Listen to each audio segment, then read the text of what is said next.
안녕하세요. 저는 평소 유튜브 사연을 자주 듣던 60대 여성입니다. 자영업을 운영하는지라 일하면서 남편과 자주 듣곤 하던 이곳에 제가 사연을 쓰게 될 줄은 몰랐는데요. 항상 올라오는 사연들을 듣고 있으면 일하느라 고되고 힘든 것도 있곤 했어요. 가끔 감동적인 이야기가 나오면 저도 언젠가 성실하고 착하게 살아온 적이 있을 거라 생각하며 힘들어도 희망을 받곤 했답니다. 하지만 요 몇 년 동안 제 마음은 고달프고 서럽기만 했는데요. 어디 말할 것도 없이 답답함에 매일 밤을 뒤척이던 중 얼마 전 추석에 막내 아들의 이야기를 듣고 밤새 울다가 저도 용기를 내어 사연을 올려봅니다. 저는 젊을 때부터 시장에서 남편과 함께 국밥집을 운영하며 살아오고 있습니다. 찢어지게 가난한 집안의 셋째 딸로 태어나 배운 것도 없이 집에서 일만 했지요. 어릴 때부터 머리도 좋고 야무지다는 소리를 자주 들었던 저였건만 부모님은 없는 집안에 딸까지 학교를 보내주실 생각은 전혀 없으셨어요. 겨우겨우 중학교까지 졸업하고 바로 생활비를 보태야만 했죠. 어릴 때부터 저보다 항상 못났던 남동생이나 오빠는 노력 없이 당연하게 고등학교까지 진학하는데 전 딸이라는 이유만으로 공부를 못한다는 게 너무 서럽고 억울했지만 달리 도리가 없었습니다. 부모님은 생활비를 보태고 싶지 않으면 빨리 시집이 나가서 밥그릇 하나라도 줄이라고 하셨죠. 하지만 집안에 돈 한 푼 없고 배운 것도 없었던 제가 돈 많고 좋은 집안에 시집을 갈 수 있을 리가 만무했죠. 아버지는 그저 늘 입버릇처럼 말씀하셨던 밥그릇 하나 줄여보려는 요량으로 저희 집만큼이나 가난했던 집안의 셋째 아들인 남편에게 저를 시집 보내셨습니다. 남편과 몇 번 만나보지도 않았는데 덜컥 결혼을 해야 한다니 어린 나이에 저는 너무 무섭고 막막하기만 했지만 다행스럽게도 남편은 천성이 순하고 자상한 사람이었어요. 게다가 성실함과 꾸준함이 누구보다 뛰어난 사람이었습니다. 아들이었지만 저처럼 없는 집의 셋째로 태어나 하고 싶은 공부도 하지 못했다는 서러움이 있다는 것도 비슷했어요. 그래서 저희 부부는 어린 나이에도 서로 동질감을 느끼고 누구보다 잘 살아보자 다짐하고 열심히 일했습니다. 그리고 나중에 아이를 낳으면 절대 우리 같은 서름을 겪게 하지 말자고 하고 싶은 거 다 시키고 부족함 없이 키우자고 눈물로 다짐하곤 했죠. 그렇게 잘 살아보자 했지만 말이 쉽지 잘 살게 되기까지는 정말 눈물 없인 말할 수 없을 만큼 고되고 힘들었어요. 지금에서야 그땐 젊었으니까 그렇게 살아도 됐다며 남편과 웃으면서 얘기하지만 남편도 저도 해도 뜨기 전 겨우겨우 찬밥에 김치 얹어 아침 먹을 때 말곤 얼굴 보기도 힘들 만큼 눈코 뜰 새 없이 일했습니다. 배운 것 없고 가진 것 없는 젊은 부부가 그 시대에 할 수 있는 일이 뭐 있겠나요? 전 동네 시장에 딸린 식당에서 밤낮 없이 일하고 남편은 젊고 힘센 청년이니 정육점에서 고기 나르고 뼈 해체하는 일을 해서 푼돈을 벌었죠. 그래도 같은 시장 안에서 힘들다 투정 없이 밝게 웃으면서 일하는 게 당시 어른들이 꽤 좋게 보셨나 봅니다. 부부가 참 인사성도 밝고 예쁘다는 소리도 손님들께 오며 가며 듣고 저희가 일하는 사장님들도 저희를 참 예뻐하셨죠. 남는 고기나 식재료를 쥐어주시며 저녁 찬거리 사물하고 이것저것 한가득 챙겨주시는 일도 많아서 고된 일 하면서도 기분 좋게 버텼습니다. 그렇게 한 푼 두 푼 돈을 모아 시장 호미진 구석자리를 하나 인수받아 국밥집을 시작했어요. 남편도 배운 일이 정육점일 뿐이고 저도 식당 일을 전전하다 보니 둘이 합쳐서 자신 있는 메뉴가 국밥이었거든요. 처음엔 위치도 그다지 좋지 않고 인테리어나 가게 간판도 신경 못 쓰고 그저 제일 싼 거, 식탁이나 기물도 평소 저를 예뻐하시던 식당 이모들이 오며 가며 전해준 거 얻어서 쓰고 해서 허름했는데 그런 곳 젊은 부부가 운영하니 신기하다며 시장 어르신들이 자주 왕래해 주시곤 했습니다. 그래서 거의 처음 얼마간은 시장 어르신들만 손님으로 받곤 했죠. 그래도 저도 남편도 마진 안 남아도 좋은 고기, 좋은 식재료 써서 저렴한 가격에 깨끗하게 음식하려 노력하며 식당을 운영해 갔더니 시장 어르신들이 저희 음식점 맛있다고 지인들도 데려오셨고, 가격이 저렴하다 보니 근처 인력업체에서 일하시는 분들도 매일같이 와주시면서 그런 대로 소문이 나기 시작한 모양입니다. 어느 날부터는 몇 없는 테이블이 턱없이 부족해졌고, 손님이 나가시길 기다렸다가 식사를 하시는 분들도 자주 있었죠. 그렇게 가게가 안정이 되면서 남편과 저는 단칸방 전전하던 생활을 청산하고 집다운 집에서도 생활할 수 있게 되었어요.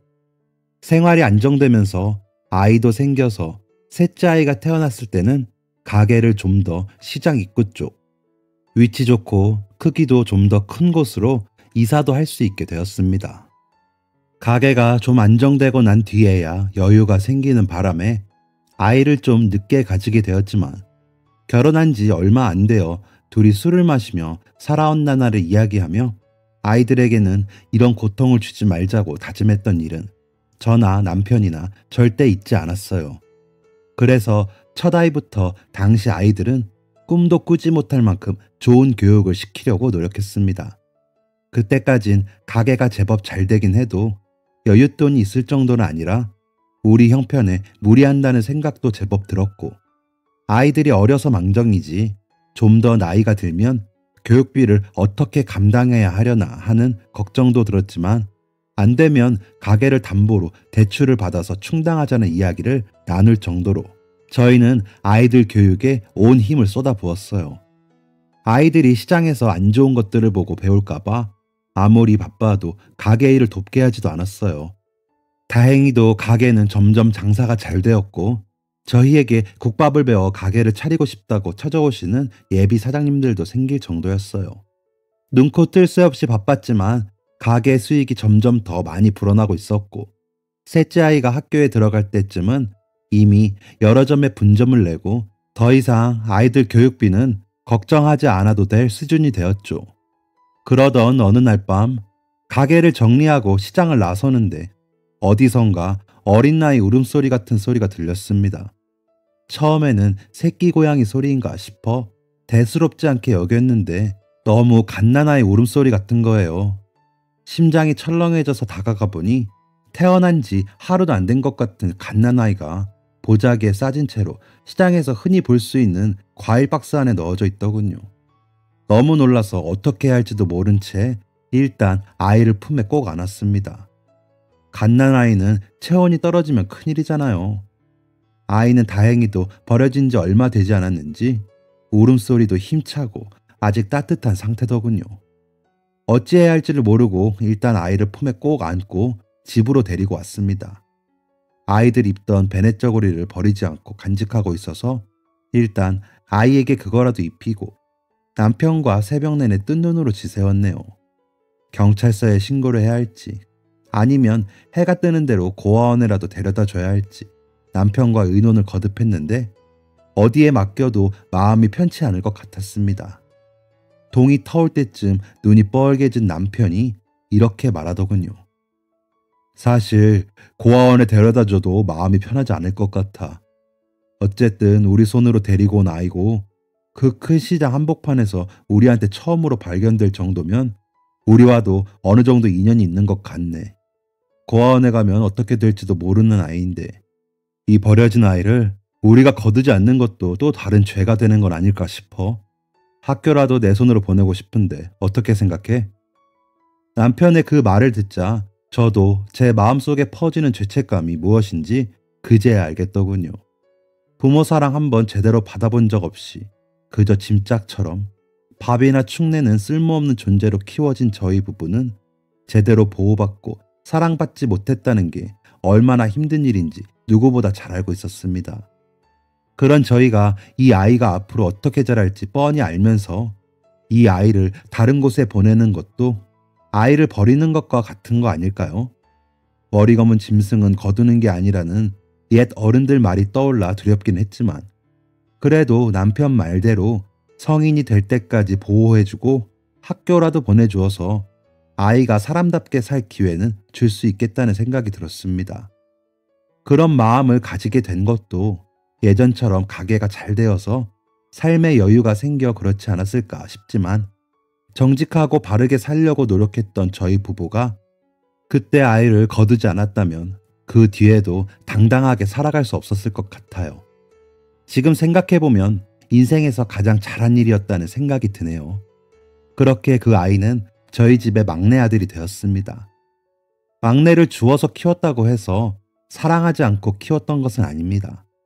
제 몸으로 낳지 않았다 뿐이지 갓난아이 때부터 키우다 보니 정이 붙고 점점 제 자식 같은 마음이 들었습니다.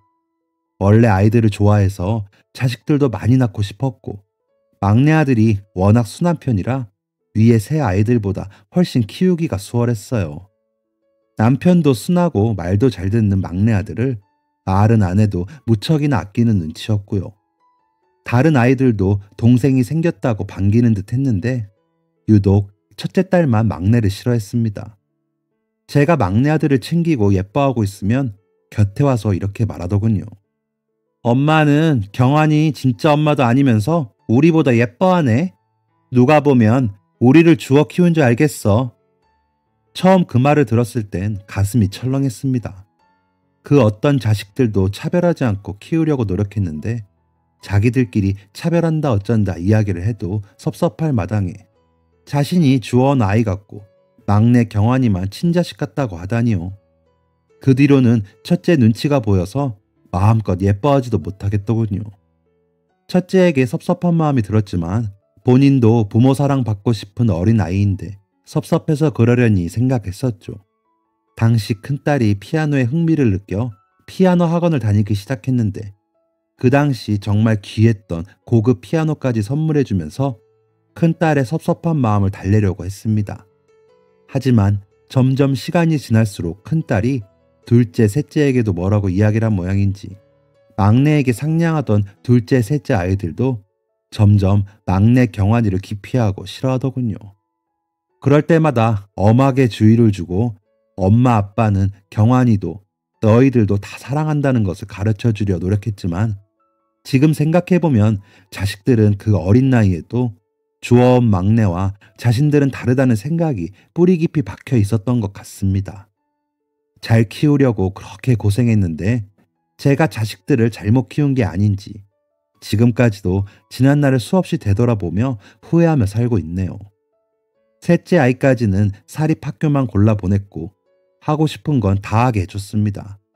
악기면 악기, 운동이면 운동, 해보고 싶다는 말만 하면 무조건 보내줬어요.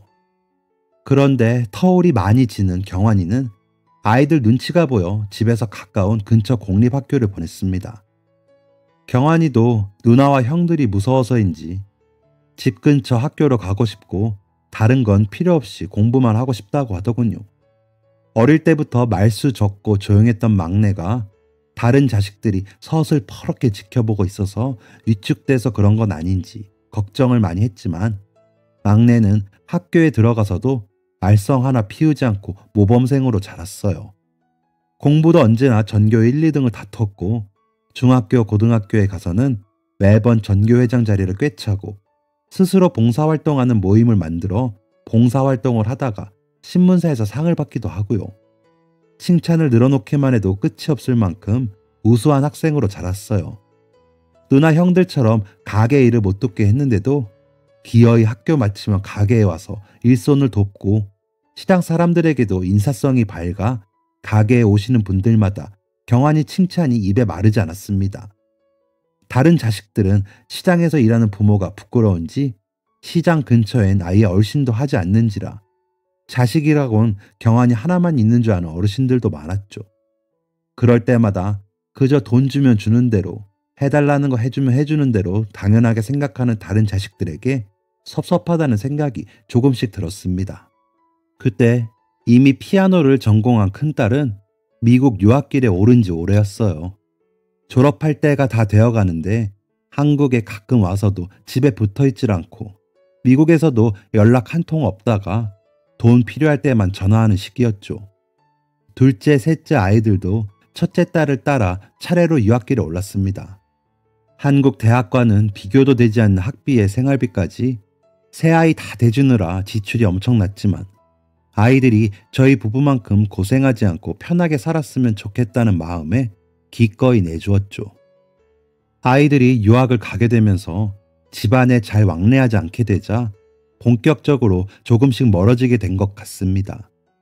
가게에 오시는 단골 손님들은 장성한 자식들과 함께 오순도순 모여서 밥도 드시고 가고 하셨는데 그럴 때마다 말은 안 했지만 몹시 부럽더라고요. 마음속 한편으로는 자식들과 시간 많이 보내는 것보다 훌륭한 직업을 가지고 당당한 사회 구성원으로 잘 사는 게 부모로서 더 잘된 일 아니겠냐 생각했지만 아이들을 셋이나 외국으로 보내놓으니 적적한 마음은 어찌할 수 없었습니다. 그나마 막내 아들 경환이라도 집에 남아있으니 다행이었지요. 사실 저는 유학까지 보내주고 나면 부모로서 할 도리는 다 했다고 생각했습니다. 큰돈 들여 많이 배워놓으면 알아서 좋은 직업을 가지고 잘 살 거라고 믿었죠. 좋은 교육이 커서 잘 사는데 가장 큰 도움이 될 거라고 굳게 믿으며 뒷바라지 했는데 제가 너무 순진하게 생각했던 건지 아이들은 유학을 다녀와서도 취직을 해서 밥벌이 할 생각은 않고 그저 손 벌릴 생각만 하기 시작했습니다.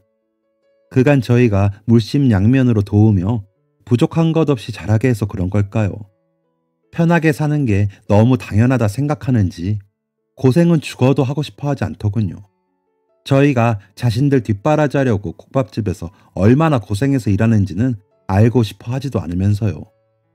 엄마, 이제 곧 한국 들어갈 건데 역 근처에 아파트 하나만 얻어줘. 들어가서 오랜만에 좀 쉬고 싶네. 한 번은 큰딸이 유학생활을 끝마치고 한국에 들어올 때쯤 대뜸 전화해서 이렇게 말하는 게 아니겠어요?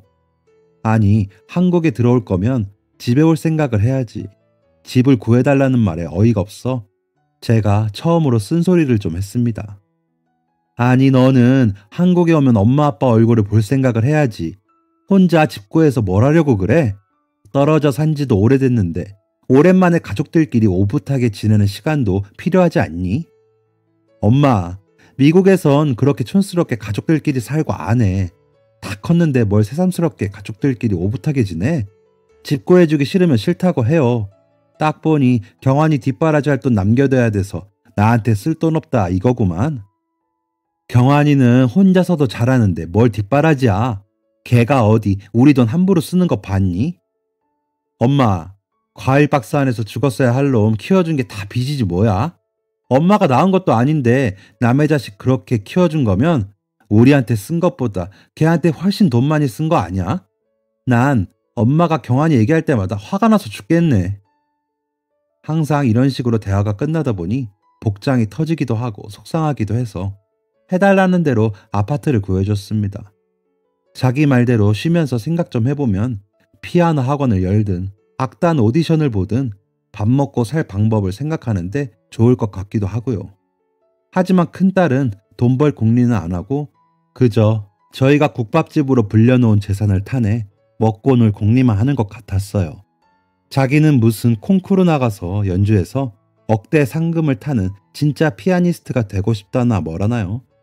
피아노 치는 모습은 단 한 번도 저에게 보여주지도 않았으면서 말입니다. 그래도 큰딸이 해달라는 걸 해주고 나면 더 이상 큰 싸움 없이 사이좋게 지낼 수 있었어요. 문제는 큰딸의 집을 구해주고 나면 그 다음엔 둘째와 셋째도 나란히 전화를 걸어 집을 구해달라고 하는 등 자기들끼리 부모 몰래 연락하고 계획을 짜는 게 있는 모양이더군요. 그래도 아깝게 여기지 않고 둘째, 셋째 아이들까지 유학 뒤 집과 얼마간의 생활비까지 모두 대주었습니다.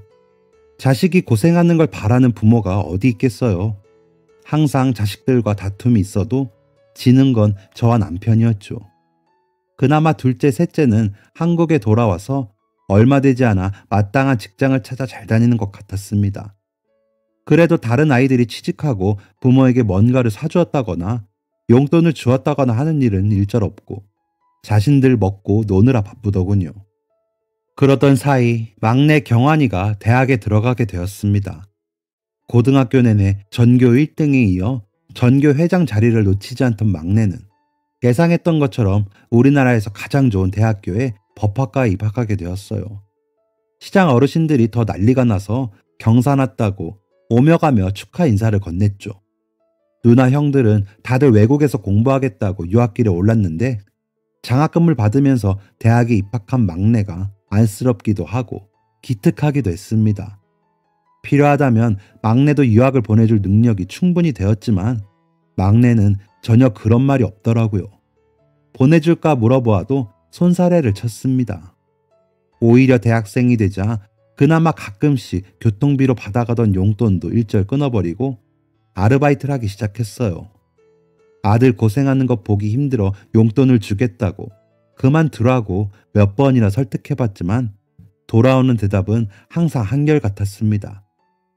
어머니, 저는 부모님 시장에서 고생하신 돈으로 편하게 살고 싶지 않아요. 저도 충분히 일할 수 있는 몸이고 제가 고생해서 번 돈으로 아껴가며 살고 싶어요. 하도 단호하게 그렇게 말하길래 억지로 돈을 쥐어주어도 절대 받지 않고 누굴 닮았는지 고집이 참 황소고집이더군요.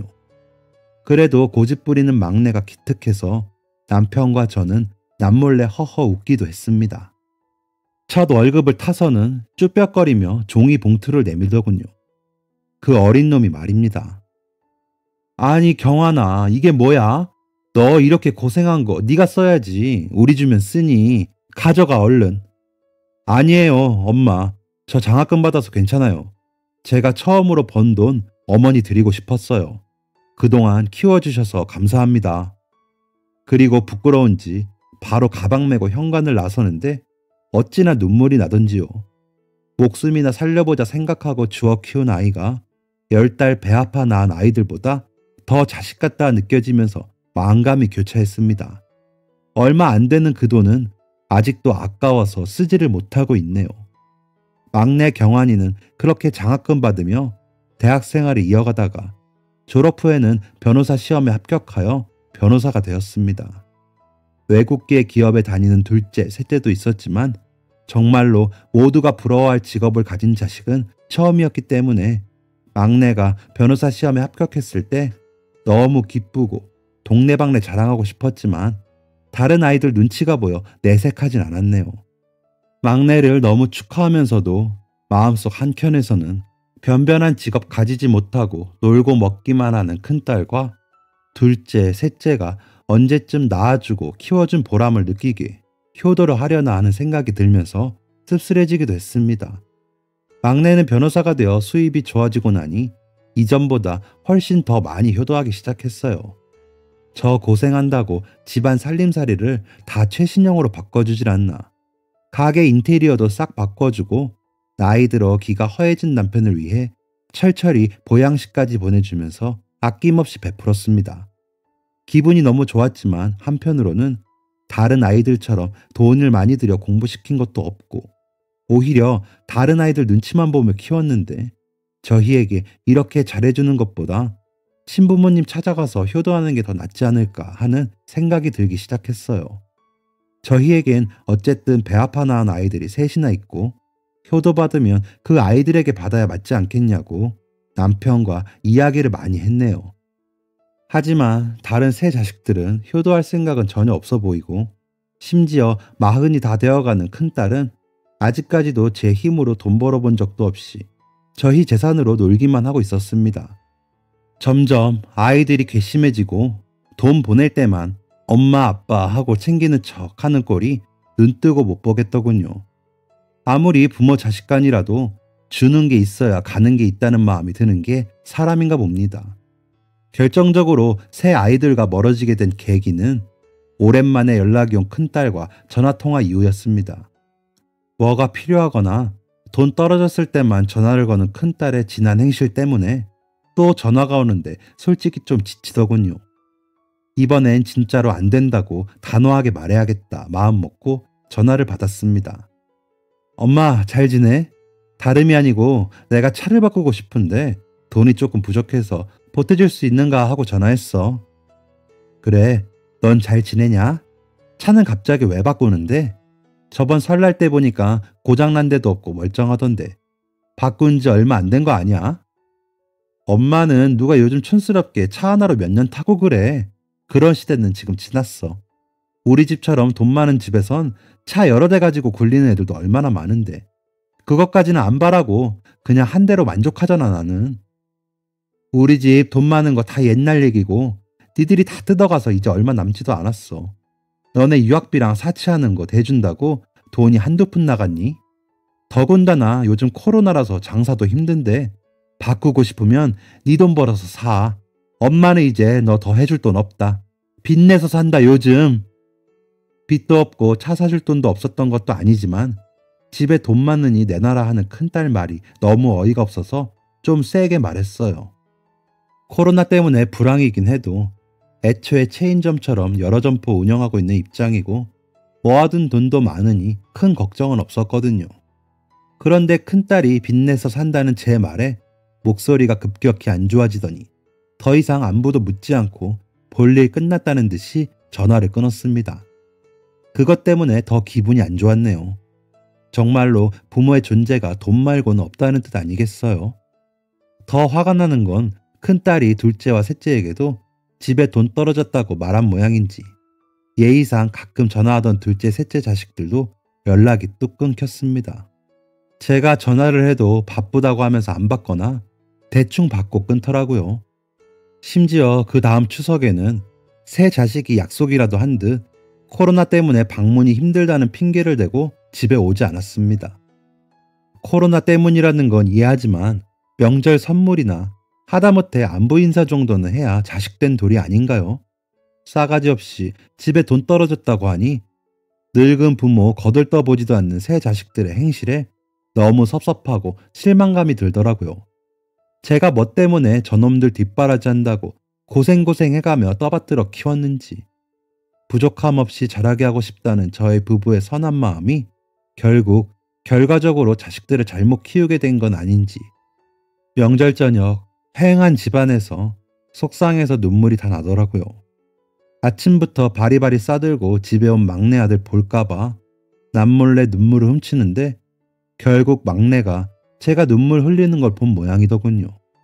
바로 제 손을 잡고는 눈물을 닦아주며 이렇게 말하는 게 아니겠어요? 엄마, 울지 마세요. 제가 어머니랑 아버지 끝까지 잘 보살펴 드릴게요. 누나 형들도 바빠서 못 오는 거지 어머니 생각하시는 것처럼 나쁜 분들은 아닐 거예요. 시장에서 죽을 운명이었던 저 주워서 키워주신 은혜 죽을 때까지 잊지 않고 갚겠습니다. 저를 봐서 울지 마세요. 그 말을 듣자 눈물이 걷잡을 수 없이 더 나는 게 아니겠어요. 부끄러움도 있고 경환이를 붙잡고 엉엉 울며 말했습니다. 경환아, 엄마가 네 누나 형들 눈치 본다고 너한테 잘해주지도 못하고 해달라는 것도 많이 못해주면서 키웠어. 나는 좋은 엄마가 아니다. 우리 자식 잘못 키운 죄 우리가 받을 테니 너도 우리보다는 친부모님 찾아서 그분들한테 늦게나마 효도하며 살아. 너처럼 바른 애 낳아주셨으니 분명 좋으신 분들일 거다. 어머니, 제 부모님은 저 키워주신 어머니랑 아버지뿐이에요. 제가 잘 자란 건 다 어머니 아버지가 피땀 흘려 키워주신 은혜 덕분인걸요. 사실은 저 판사가 돼서 정의로운 세상을 만들고 싶었는데 어머니 아버지 가게에서 고생하시는 거 보니까 부모님은 고생하는데 세상이 정의로워서 뭐하나 싶더군요. 변호사 돼서 돈 많이 벌어 호강시켜드리고 싶었어요. 국밥집 힘드시면 그만두시고 저랑 같이 살아요. 제가 받은 은혜 아무리 갚아도 모자라지만 평생 호강시켜드리고 살고 싶습니다. 그 얘기를 듣고 남편도 저도 경환이를 붙잡고 얼마나 많이 울었는지 모르겠네요. 그날 울면서 다짐했습니다. 제 자식은 마음으로 낳은 경환이 하나고 나머지 자식들은 필요 없다고 말입니다. 그날 이후 자식들 생각에서 벗어난 저는 남편과는 아직까지 가게 운영하는 게 재미가 있으니 몇 년 더 하자고 마음먹고 남은 재산을 조금 털어 건물을 하나 사기로 했어요. 그리고 그 건물은 막내 아들 경환이 명의로 올렸습니다. 지금이나마 그동안 다른 자식들 눈치 보느라 못해줬던 거 보답하고 싶다는 마음 반, 내 자식 부족한 것 없이 살게 하고 싶다는 예전부터 가지고 있었던 부모의 마음 반 가지고 말입니다. 남편이 말했는지 어쨌는지 모르겠지만 다른 아이들이 그 이야기를 듣고 집에 찾아오더군요. 그런데 정말 웃기지도 않은 게 지금이라도 잘못 빌고 잘하겠다. 그동안 잘 못 찾아뵈서 죄송하다 얘기해도 모자랄 놈들이 친자식도 아닌 막내 이름으로 건물을 사줬다고 부모 어려운지도 모르고 집안에서 난리를 정말 동네 부끄러워서 얼굴을 들 수 없을 지경으로 부렸습니다. 참다 못한 남편이 고함을 지르며 애들을 쫓아냈어요. 야, 이놈의 새끼들아. 이 불효막심한 새끼들. 여기가 어디라고 부모 집에 와서 이 난리야? 나가. 난 니들 같은 놈들 낳고 키운 적 없다. 오늘부로 당장 호적에서 팔 테니까 그렇게 알아. 앞으로 다시 한 번만 그 뻔뻔한 낯짝으로 찾아오면 지금까지 해준 거 다 안 뱉어내고 못 베길 테다. 나는 오늘부로 경환이 하나만 내 아들이라 생각하고 살겠다. 나중에 나 죽으면 그때 기어오던가 하고 살아있는 동안 한 번만 더 찾아오면 그땐 말로 안 끝날 줄 알아라. 나가! 아이들 키우면서 그 흔한 잔소리 한 번 하지 않았던 자상한 남편이 호랑이처럼 고함을 지르자 자식들이 남편의 서슬에 기가 질려 나가더라고요. 그 뒤로 어떻게든 콩고물 받아보려고 저에게 전화를 걸어 안부 물으며 사근사근하게 굴려고 하지만 그놈들 속이 뻔해서 전화 받고 싶지도 않습니다. 부모된 심정으로 평생 아이들 안 보고 살기는 어렵겠지만 그래도 지금 당장은 너무 괘씸하고 실망스러워서 얼굴 보고 싶지도 않네요. 막내 아들 경환이만 내 아들이다 생각하고 사니 마음이 들썩거리지 않고 조금 평안해진 것 같습니다. 배 아파 낳은 새 아이들 포함한 것보다 경환이가 저희에게 훨씬 더 효자이기도 하고요. 그날 시장에서 버려진 갓난아이를 주워 키우는 게 맞는 건가 아닌가? 아이가 잘못 나가면 어떡하나? 경환이를 키우면서 수없이 많이 고민했지만 그 흔한 방황 한 번 안 하고 반듯하게 자라준 우리 아들 경환이에게 수없이 감사하며 살고 있습니다. 그때 이 아이를 발견하지 않았다면 제 인생이 얼마나 팍팍해졌을지 생각하기도 싫네요. 다른 사람들은 경환이를 주워 키웠다고 하면 저희 부부가 너무 착하고 대단하다고 축혀 세워주지만 글쎄요. 저는 경환이를 저희에게 보내준 하늘에 평생 감사하며 살 것 같습니다. 앞으로도 우리 가족 다른 일 없이 평안하게 살아갔으면 좋겠고 다른 새 아이들이 늦지 않았으니 정신 차리고 돌아와서 이전처럼 화목한 가족이 되었으면 좋겠다는 게 가장 큰 바람이네요. 지금까지 제 이야기를 들어주셔서 감사합니다.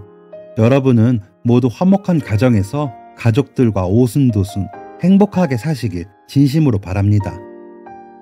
지금까지 사연 들어주셔서 감사합니다. 사연이 재밌으셨다면 구독과 좋아요를 눌러주세요. 감사합니다. 안녕히 계세요.